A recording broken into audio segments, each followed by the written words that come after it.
So, it's Monday. I'm going to put this video on Tuesday because in the last one I said if I didn't put out a video within a week, then I was gay. So, gotcha. I'm about to go train, so I'm going to put together my pre-workout and intra-workout stuff over there, and I'll show you that. But the video I put out last night, there was a couple of people who were interested in the gun stuff like that I was talking about, because I've bought a couple of guns since I've been down here in Texas. Well, in the last couple of weeks, actually, since I've been in prep and making more impulsive decisions. So I thought I'd show you some of the stuff that I got. Now, I want to preface this: if you're, a high dollar gun person, this might offend you. I'm a broke boy. I like getting good deals on stuff. I shop for things on sale. I like to get value for money, and there's not a lot of value for money to be had in the firearms world. Things are just expensive because gun. Yeah, I have a lineup of shit here that I'll just go through. So, in order of acquisition, I shot my buddy's AR a couple months ago, and it was suppressed, and I immediately wanted to get a can. And I finally got one. This was on sale. It's a AB Suppressors A10. It's a full-size can, 30 cal. I have a Comstock Armory, a Plan B adapter on the back, and the matching muzzle device on my rifle. There's a lot of different QD systems for suppressors out there, but per the recommendation, a lot of the people that I talked to at shops, that was the one that I went with. But I got it on sale. It's like $550 normally. It was on sale for like $450, and with a Memorial Day discount, it was down to like $400. So after the tax stamp, it was like $600 all in. I'd buy that adapter and the muzzle device. So probably like $750 total for the whole thing, which isn't bad by suppressor standards.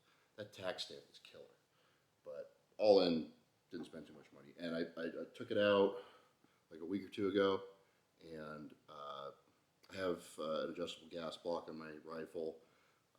It took a little bit of fiddling, but ran great. I wasn't getting gassed out or anything. It's a regular high back pressure, old school suppressor. It's not one of these flow through 3D printed titanium cans, because those are really expensive.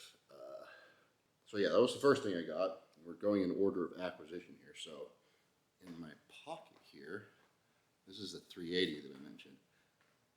Look at this. This is so cute. It is Smith & Wesson Bodyguard 2.0. I basically dress like I do in the gym all the time. I'm wearing shorts or sweatpants and a t-shirt. And realistically, it's not practical for me to I just don't carry a full or a compact holstered gun most of the time, because it's just athletic clothing doesn't really hold it up.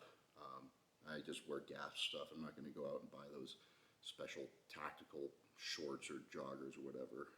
So this is realistically the only practical way to get myself to carry a gun regularly, because this is just how I dress. So and it actually, I took it out a little bit ago, and it shoots great. For such a small gun, it's really small. So if you have a standard, a kind of a modern shooting grip where your thumb is up, or your sport hand, your thumb is up near the front of the slide, it's really hot up there. So you go through a mag and it'll burn your thumb immediately, which is a little annoying. But besides that, trigger is good. And it's just cute. It's very cute. And the most recent acquisition, this is another thing I got on sale. It's like $750 normally, and it was on sale for like $500 online. I found it. I got a T-Sauce double stack 1911. People call these 2011s. Technically, the 2011 name is trademarked by Staccato, STI, whatever you want to call them. But it's a 2011, and for me at least, like I said, I'm a broke boy. I don't spend a ton of money on guns. I'm used to like mushy Glock triggers and stuff.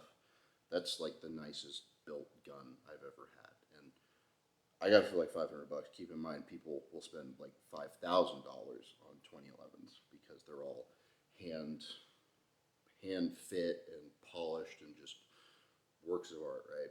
So again, broke boy option over here, but I have not shot that thing yet. I'm waiting on some magazines for it. The magazines are expensive. They're like $40 a pop. You can spend up to like 80, 100 for the Atlas mags, which most of the competition guys run in 2011s. Those are the 3 recent acquisitions. Besides that, I have my, maybe if you followed me for a little while, you've seen this. This is 3D printed, which is, excuse me, additively manufactured. I don't think YouTube likes it when you say 3D printing and guns in the same sentence. But that's just kind of a toy. It shoots surprisingly good, and that's my 3rd one. The last 2 have failed. None of them catastrophically, like explosively. Most of them, they just like the frame warps from heat usually. I'm printing that in PLA Plus, which is not really that heat resistant. You can use other stuff like carbon fiber reinforced nylon, which you have to cure. It's a little bit more of a chore to print, and I just haven't gotten into that world yet. But it would be a tougher frame in terms of strength and, more importantly, heat resistance. The last one that failed on me when I was in Arizona, it was like summertime in Arizona, over 100 degrees out, and I was just kind of like mag dumping into trash like you do, and the frame just started to warp and kind of like break. It didn't explode on me or anything, but yeah, those are the pew pews. With that covered, I'm gonna go over there and make my drinks, pre-workout, intra-workout. I'll show you what I'm doing right now for that, because I'm not sponsored by anybody, well, supplement wise, and I can just tell you the most broke boy cheap methods of doing what I do. Like, this is what I did in college when I had no money, and old habits die hard. I just want to show you like why, if you've ever tried to carry like a loaded like Glock 19, for example, wearing gym shorts, it's ridiculous. Like, let me just show you what it looks like when I try to do this. So this wasn't a new acquisition, but this is a PSA Dagger. People shit on these things a lot, probably for good reason, but it was like $300. I was like, why not? I got this a couple years ago. It has a inside the waistband holster.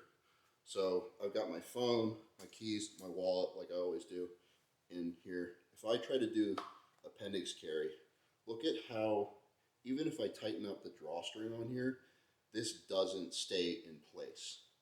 Like, and if I try to draw it, I'm just gonna pull it right out off my pants. Like, it's not gonna actually pull the gun out. Now this little thing, I have all my stuff in my pockets already. If I just slip this behind my phone here, like, it looks like my pockets are full, but my pants aren't falling down. Like, there's no, like, if I tie my drawstring, it'll be perfect, but like, it's way more practical, and it's, realistically, I was never carrying that dagger anyways, so. Okay, let's put these shakes together here. First off, pre-workout. I got this from my friend Leroy, who is a sales rep for High Tech Pharma or High Tech Pharmaceuticals, HTP. They are a supplement company, and they make their own supplements, obviously, but they also make everyone else's supplements, which is to say they are like a contract manufacturer for a massive portion of the supplement industry. So, like, for example, Redcon, which is a pretty big company, they contract HTP to make their stuff. And then I have 60 grams of carbs from Gatorade powder. Scoop that in here.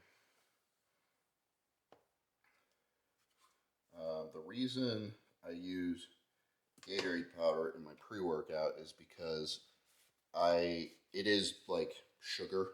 It's a mixture of dextrose and sugar, I believe.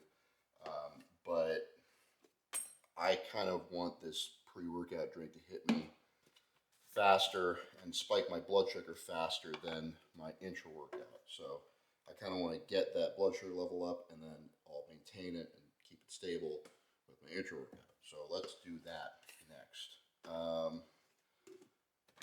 I've used this in various forms for ages, but cyclic dextrin.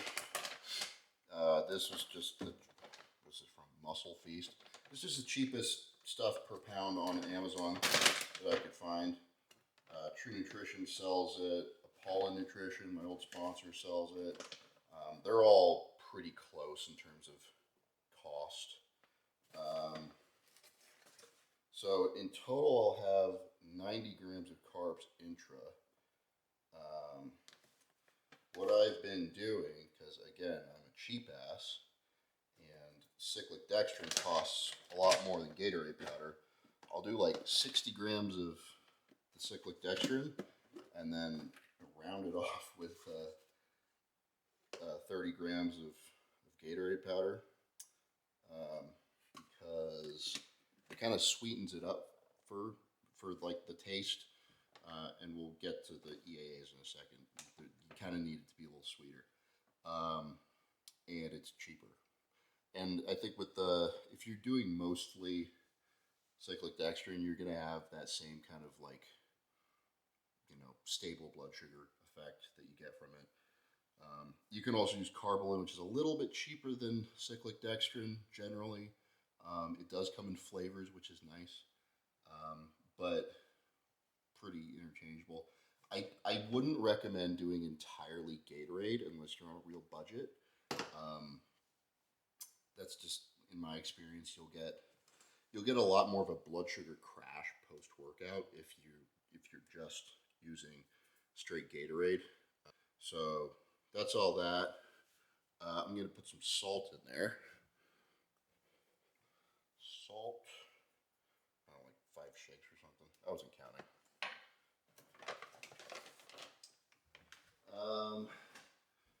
And then essential aminos. These are completely raw, unflavored EAAs from bulk supplements. They taste terrible. They are like the most bitter thing you could imagine. So we put 25 grams of this in there. It even smells bad. I don't know if this is true, but I remember reading somewhere online that like BCAAs and EAAs are made from like hair clippings from Chinese people, or something weird like that, because it's a cheap, plentiful source of amino acids, I guess. It's kind of gross to think about.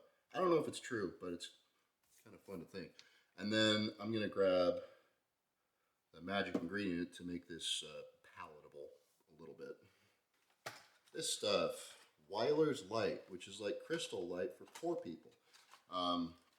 If you're really poor, you can get the Walmart brand, but this stuff I've only ever seen at Winco. You probably don't have a Winco near you unless you live in like Washington or Oregon. For some reason, there's one here in Texas, which is very surprising to me. They're mostly in Washington, Idaho, Oregon, a little bit in NorCal, but they're kind of, there's one or two everywhere. But I'll put like a whole packet of this stuff in here into, this is like 40 ounces of liquid that I'll fill it up with.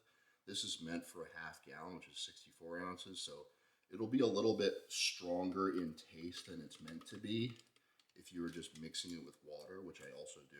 I like that stuff when I'm dieting, but you kind of need that to cover up the flavor of the essential aminos. And again, the sweetness of the Gatorade helps a little bit with that, but that is everything right there. Kind of the most cost-effective way that I have put together. This never goes on right. The most cost-effective way I put together to, do intra-workouts consistently on a budget.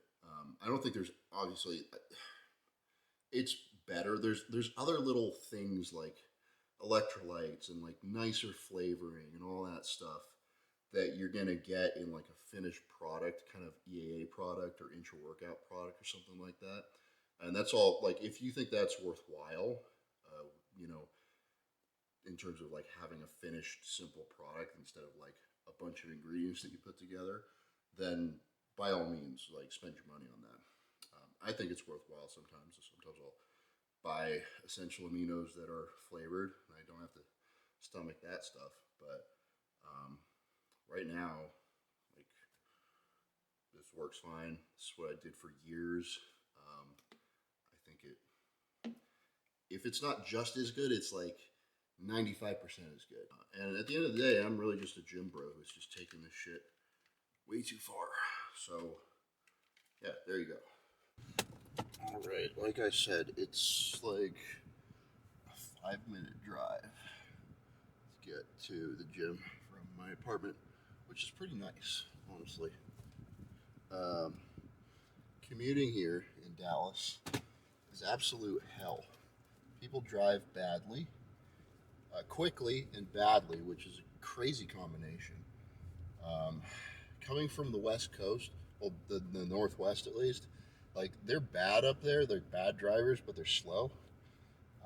Arizona, they were bad and fast, but slightly better at driving than here. But yeah, I don't like driving around here if I can help it. I guess, speaking of the Northwest, I should talk about my plans after the show this year. So my 2 shows I'm planning on doing are August 2nd and August 9th, Tampa and Texas, respectively. And then after that, I'm going to be moving across the country again. I know, what the fuck, right? This will be, let's see, 1, 2, 3. It'll be the 4th cross-country move in 3.5 years. I think I'm keeping track of that right. It's been a lot, dude. Been a whole fucking lot. Me and Megan are moving back to Oregon, and I guess I'll get into the reason why in our little voiceover segment. We need something to talk about. Yeah, that's what we'll talk about today in our post commentary. Hello there, Stuart from the future. Sitting here with a nice lukewarm cup of shitty cheap coffee, as is my habit. So yes, as Stuart from the past just said in the video here, I'm moving again. Can't believe it myself, hardly, but yeah, this will be the 4th cross-country move in like 3.5 years, and that's kind of ridiculous, no matter how you cut it. But yeah, so me and my girlfriend Megan are moving back to Oregon right after my shows this year, and I was honestly, I'm kind of looking forward to it, and let me explain why. First of all, we should probably explain why we're moving. So, we got here at beginning of November last year, 2024, and we've been here like 7 months or something like that. And Megan from the jump was a little bit hesitant about moving down here. She loves the Northwest. She grew up there just like me, but she was willing to do it for me, to support me, for bodybuilding basically. She ended up getting a job down here in Dallas, which has turned into absolute hell, to put it lightly.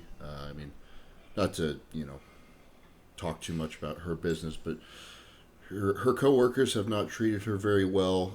The organization that she's a part of is very, very disorganized, and it's not going to get any better with time or any changes they can make. It's just kind of an inherent part of who she works for. So that sucks. Beyond that, and I kind of, on this point, I kind of agree. She's not a huge fan of the environment down here in Texas. It's pretty flat and featureless, and if you live in Dallas, Fort Worth metro area like we do, it's mostly just strip malls and freeways and concrete. It's not entirely like devoid of green like Arizona was, but not really either of our cup of tea, given our choice. It's nothing like the Northwest where we grew up, put it like that. Now I know you can go outside of Dallas and it's kind of pretty out in the countryside, but realistically, you don't spend much time out there in day-to-day life. So that's not the greatest thing. And given those things, we both just kind of decided like this isn't really gonna work out long term. For my part, I know that I can kind of do what I need to do for this sport anywhere in the country, as long as I got a good gym. The things that I moved down to Texas for, some of them came to fruition, some of them did not. I'd say, the things that I like about Texas and still like about Texas are like the people, the gym, the culture down here. It's definitely more my speed. I prefer it to where we came from in the Northwest. I prefer it to where I was in Arizona when I lived there. It's I like Southern mannerisms and so forth. I don't know if I'm putting that properly, but I do like that for sure. It's been cheap living down here compared to Washington. Washington, we were in a very high cost of living area. It was in Redmond, Washington, which is it's very nice over there, but you pay for it for sure. And so it's nice. I've been able to like save a lot of money living down here, and my ultimate goal a few years from now is to be able to buy a house wherever I'm living. Originally, the plan was to like live down here. Oh look, it's Justin and Jordan running around behind me in the video. Hi guys. Originally, the plan was to buy a house down here in Texas because compared to where we were coming from, housing is a lot cheaper down here, and compared to where we'll be moving in Oregon and Portland area, it's still cheaper down here. Although compared to Washington, Oregon is significantly cheaper still. It's a little bit more than Texas, of course, but it's nowhere near as bad as where we were in Washington. So that'll be more of a realistic possibility there when the time comes. As for sort of the other stuff that I was looking forward to taking advantage of down here in Texas, like, this is Dallas is like a bodybuilding hub city nowadays. There's a lot of other guys who are doing what I'm doing down here. Obviously, I train at Destination Dallas, which is a great gym, and it's also the headquarters for Gasp and Better Bodies. But I kind of had aspirations. In retrospect, it's kind of silly, I guess. But I had hopes of kind of getting involved with Gasp and Better Bodies with the company functions beyond just being an athlete who wears clothes and posts stuff on Instagram for them. I wanted to help out in some other function of the business, kind of, and more than anything, learn how the business works and how this part of the industry works, because I mean, nowadays it's not really an option. Like, you can't just be an athlete. You kind of have to diversify into other stuff, including coaching in my case mostly. And you also, eventually, you can get involved in business in some kind of aspect. And I just, I was spending a lot of time in the office at Destination. I made it known that I was interested in learning about how the business works, and maybe I didn't do a good enough job of communicating that, but nobody really. I was trying to learn. I was trying to understand how things worked.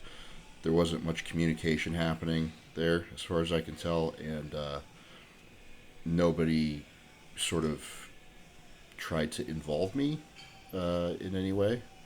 I did try to involve myself for a while, and then I kind of realized, okay, this is not happening. So I kind of fucked off and stopped spending much time in the office. And I don't blame anybody at the company for that. It's just, it's not what I'd hoped it would be, unfortunately. But beyond that, like, I guess the other things that, like, I thought would be more important to me, like being around other athletes and stuff who are sort of my peers competitively and so forth. And don't get me wrong, I really like all the guys down here. I just don't. I didn't end up like training with them regularly. It didn't really make much of a difference for me, at least, being around people at my level competitively. I've never really trained with other guys. Like, I've never consistently had a training partner or anything like that. I just kind of, that's just not how I do things. I prefer to train alone for the most part. I prefer to, like, be in my own head when I'm in the gym, have my headphones on, not really talk all that much, and I don't think there's anything wrong with that. Some people might think that's antisocial, but I don't see it that way.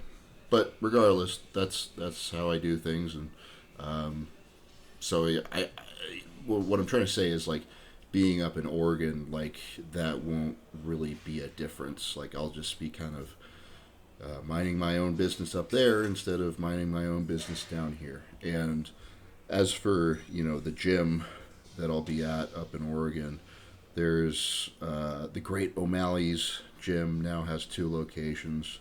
I used to train there when I lived there in 21, 22, and so forth. But they now have 2 locations, one of them in Troutdale, one in Milwaukee. I'm probably going to be training at the Milwaukee one, the newer one. And Tim, the owner, has just decked that place out with everything that I could possibly want to train on. He's like a wizard procuring equipment that, guys like me know and love. Got like a Cybex hack, I think they have a Cybex leg press, all the hammer strength stuff that you could dream of. They have some prime stuff. List goes on, but I will be more than happy training there. So that'll be that'll be all good. And I do have a lot of friends up in Portland still. You know, these are guys who like I went to college with, and you know, when we were done with college in Corvallis, Oregon, you know, we moved up to Portland, and we all stayed friends for years afterwards. Ryan Foster, Ryan just did his pro debut at the Cal Pro a couple of weeks ago, and he looked great there. I think he got 5th or 6th. And if you knew what he had dealt with during this prep, you would be as impressed with as I am with how he looked at that show. He doesn't have a easy time of it, for sure, but he did great. And you know, he lives in Portland, so I'll have him around. But you know, Ryan's one of those guys that like he's a true friend where like I can not talk to him for 6 months, and then you know, one of us will just call each other out of the blue and pick up like nothing ever happened, like we haven't missed a beat, which is very cool. So yeah, overall, man, I'm not looking forward to moving, because moving sucks, right? Packing up everything that you own into boxes and then moving it across the country is just a pain in the ass, no matter how you slice it. Even if you hire people to do it, which, I mean, yeah, it just sucks, right? But I am looking forward to being up there, and once I'm there, just not doing this again, man. I know I said that like 8 months ago when I came down here, but I promise I'm being serious this time. Another cool thing about living in Portland is my coach, Blue, lives up there. Most of you guys probably don't know much about Blue because he kind of keeps to himself. But Blue is a bit of a hermit. Blue coaches a whole lot of people. He's a workaholic. He's very obsessive with what he does. And I get worried about him sometimes. You know, I get worried that he's working too much. And he doesn't get out of the house and do anything else. So I'm going to be trying to like get him out of the house to do shit and be a human to some extent. He's joining a golf club near where he lives, like a country club. And neither of us are any good at golf, but we're going to go play golf.